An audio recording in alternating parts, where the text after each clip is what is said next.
السلام عليكم ورحمة الله وبركاته. مرة أخرى من فوق سطح مطبخ لقمة زمان نحييكم. وزي ما انتم شايفين النهاردة كده دبكة المحشي وعمايل المحشي المصري. هنعمل النهاردة محشي كرنب.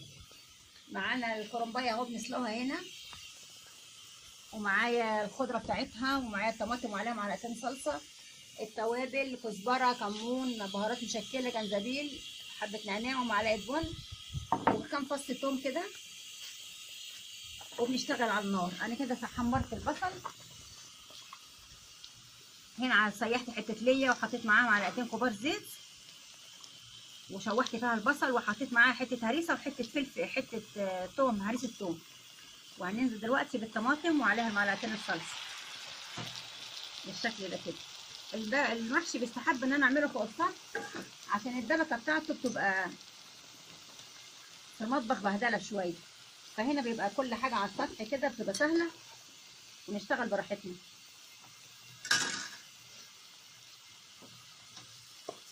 هنا معايا الميه اللي بسلق فيها الورق، فيها حبه ملح وحبه كمون بالشكل ده كده.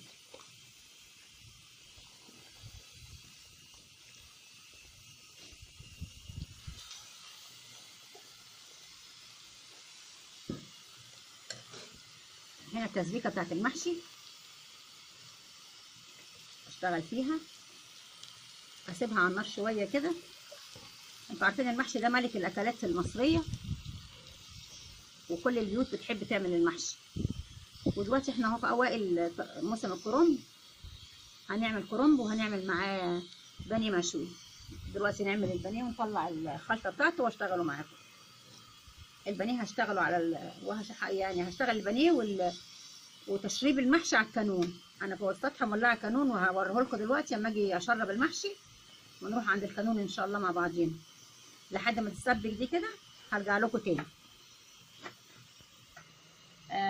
واحنا بنسبك في الطماطم كده نحط البهارات زي ما قلت لكم، الكزبره ومعلقه كبيره كزبره، 7 بهارات، حبه جنزبيل، حبه كمون، ومعلقه بن. معلقه بن دي اعملوها وعلى ضمانتي، دي لازم تظبط المحشي معايا. وحبه النعناع لازم يطحنوا كده اهو عشان خاطر تطلع ريحتهم بالشكل ده كده. ونحط كل البهارات.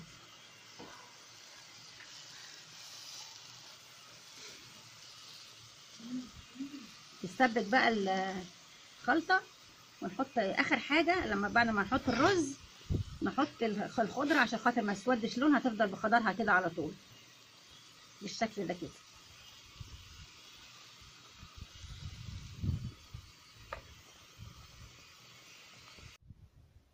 كده حبايبي بعد ما الطماطم اتسبكت خلاص على كده، وغسلت الرز اهو، احطه فيها بسم الله الرحمن الرحيم.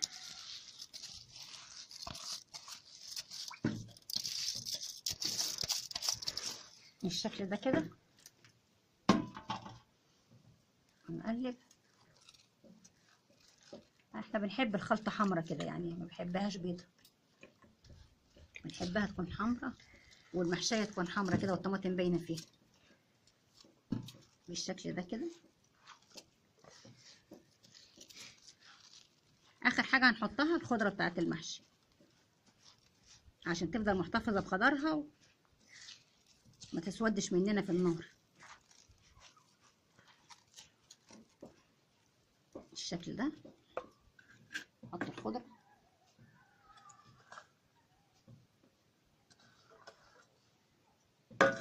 ونقلبها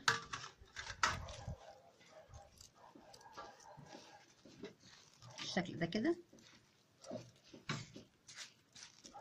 المحشي ده حبيب المصريين وحبيب كل بيت.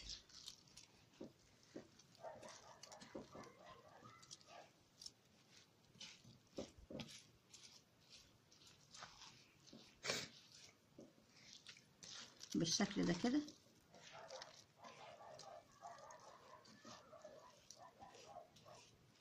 هي باينه فاتحه في الكاميرا ولا لكن هي الطماطم بتاعتها حلوه.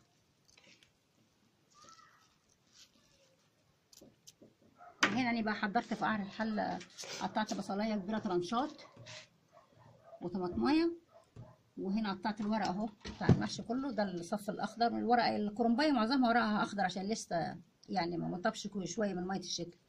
وهنشتغل كده في الحشو. بسم الله الرحمن الرحيم. بالشكل ده كده.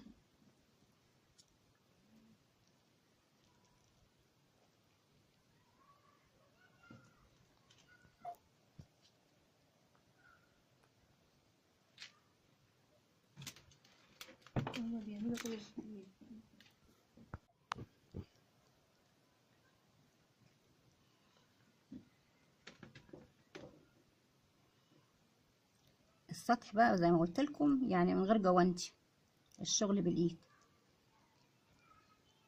بالشكل ده كده. ولفي الصبع زي ما يجي معاكي، والله هيبقى زي الفل. لو مره على مره كده هتتعلمي تعمليه صغير. اللي ما تعرفش تعمله تعمل الصبع صغير كده مره على مره، تصغري القطعيه وهيبقى زي الفل معاكي ان شاء الله. ما تدوخيش نفسك يعني.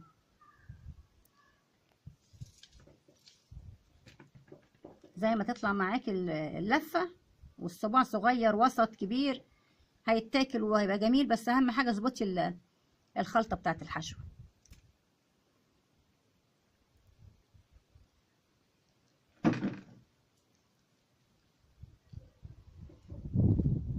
وحالا ده ورق الكرنب اسهل من من اي حاجه. هو المحشي كله سهل يعني، حتى الاخف منه كمان ورق العنب. كنت هقول اخف من ورق العنب لكن كله سهل بالشكل ده كده. الكرنب معظم ورقه اليومين دول اخضر لسه، يعني ما بقتش بيضه قوي الورقه.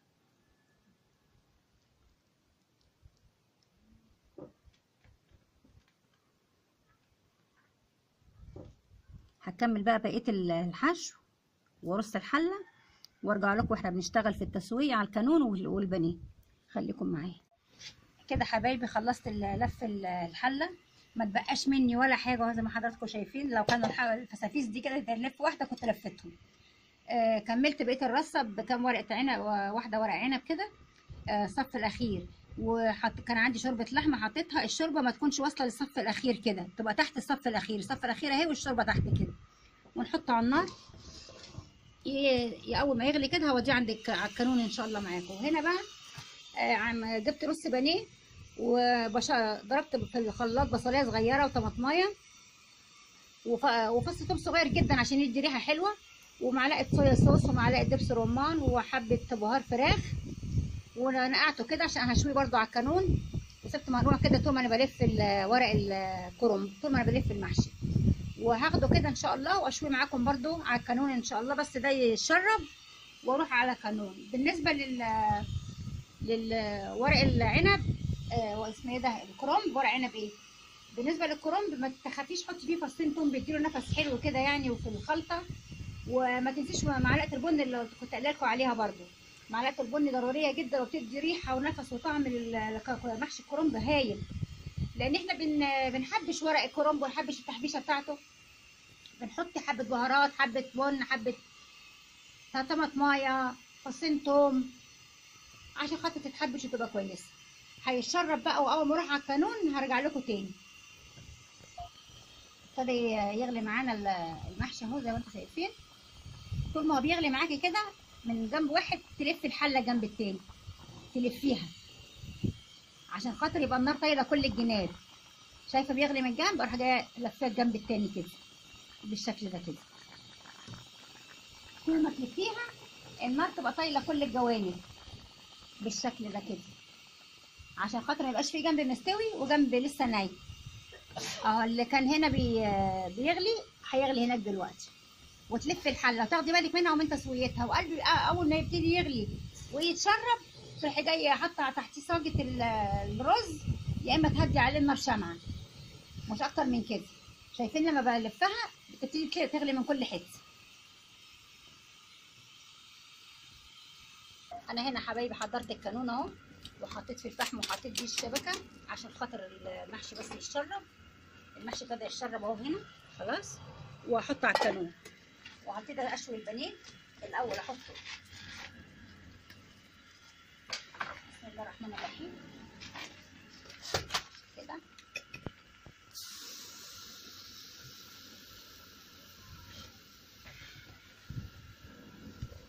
بالشكل ده كده.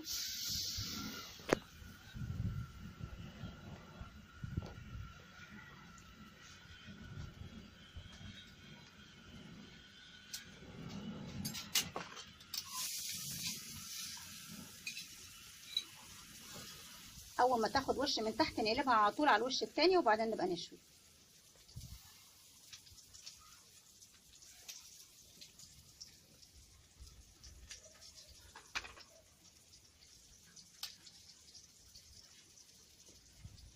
لان النار حاميه تاخد وش على طول. بالشكل ده كده.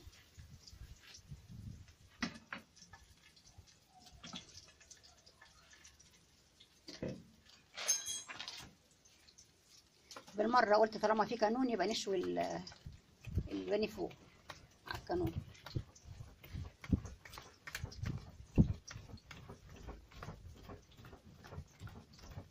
ولع كده بتبقى بالشكل ده، ما بياخدش وقت على الفحم.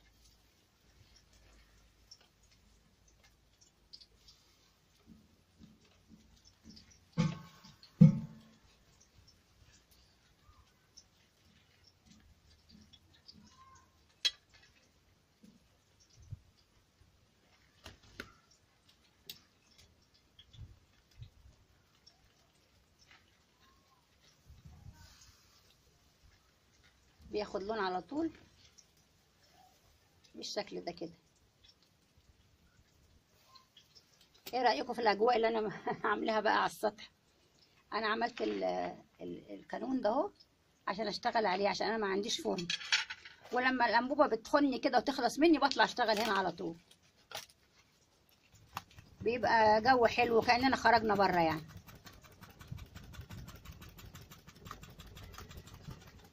بالشكل ده كده ما بيغيبش البانيه خالص، يا دوبك بس ياخد وش ونطلعه. هكمل بقى الشوي وهكمل المحشي ويستوى كله ونقدم معاكم ونشرب معاكم الشاي بقى.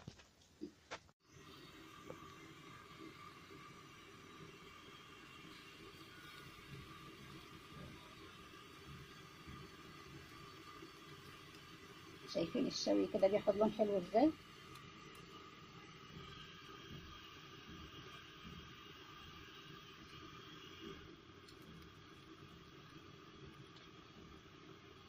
ما عدا ابني معايا هو اللي بيشوي عشان النار بعيد عني.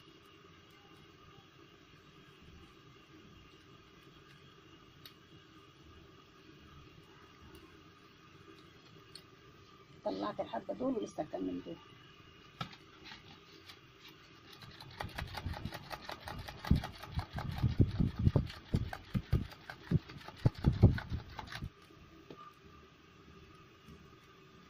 اه تغيير يعني، الواحد يغير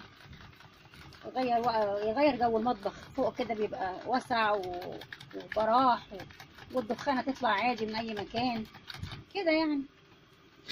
مش هنقدر نعمل ده في المطبخ طبعا. قلب هي ولعت حلوه ولعت. ياخد لون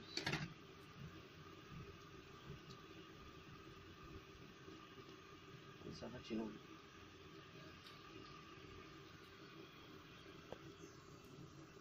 انا كده خلصت شوي البانيه وحطيت اهو هنا الحله على الكانون هنا اهي تتشرب.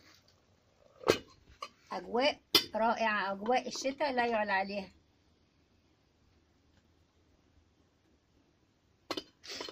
ورجعنا تاني من فوق سطح استنى ما اقولها، من فوق سطح مطبخ لقمة زمان، ونعمل اجواء حلوه كده وقعد عيالي فيها وكاننا خرجنا. يتشرب بقى ده واحضر الاكل. شايفين النار تحت عامله ازاي؟ هاديه خالص اهي. شايفه عامله ازاي؟ هاديه خالص. وحط عليها المحشي، احلى حبه محشي تاكليهم يعدلوا الدماغ، يخلوا دماغك ايه فل الفل كانك رحت البلد وجيتي. هقدم بقى على في التقديم وتعالوا اتغدوا معانا.